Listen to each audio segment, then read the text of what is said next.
বছর আগে তোমরাই প্রথম গাড়িটা আটকেছিলে, তারপরে গঙ্গা থেকে অনেক জল হয়ে গেছে, এখনো বিচারের দাবিতে রাস্তায়, কি বলবো?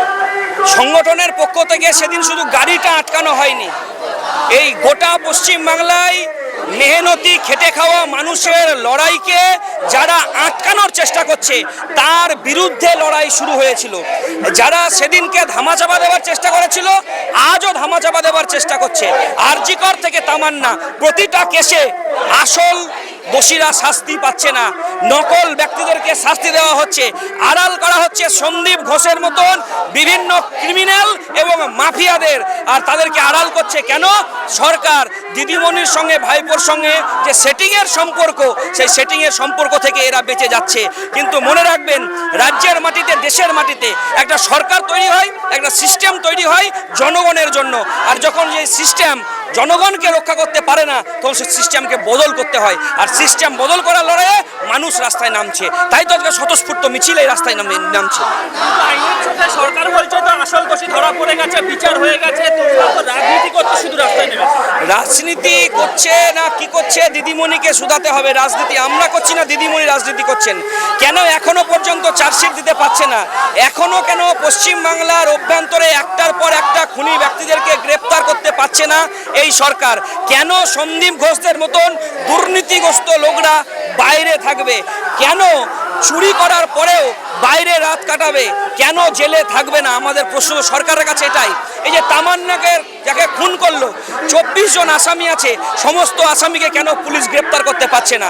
কেন সেখানকার বেআইনি অস্ত্রকে উদ্ধার করতে পারছে না? কেন একটার পর একটা কলেজে গণতন্ত্র ফিরিয়ে আনতে পারছে না?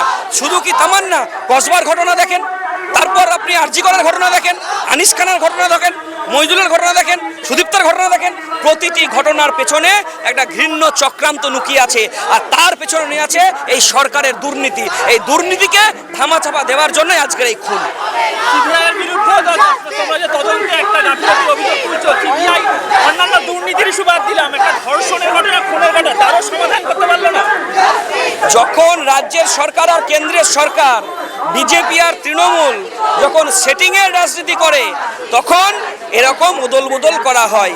উনি বলছেন আমাকে বাঁচিয়ে দেন, ইনি বলছেন আমাকে বাঁচিয়ে দেন। বাঁচানোর রাজনীতি চলছে, মানুষকে বাঁচানোর রাজনীতি চলছে না। নিজেদেরকে বাঁচানোর রাজনীতি করছে রাজ্যের বিজেপি এবং তৃণমূল।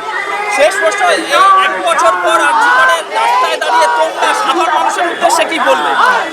আজকে 1 বছর বলে নয়, 1 বছর ওরা বিচার দিতে পারেনি, কিন্তু পশ্চিমবাংলায় এরকম হাজারো ঘটনা ঘটছে, হাজার আরজি কর হচ্ছে, হাজার আমার মা বোনেরা ধর্ষণের শিকার হচ্ছে, খুন হচ্ছে, বিচার পাচ্ছে না।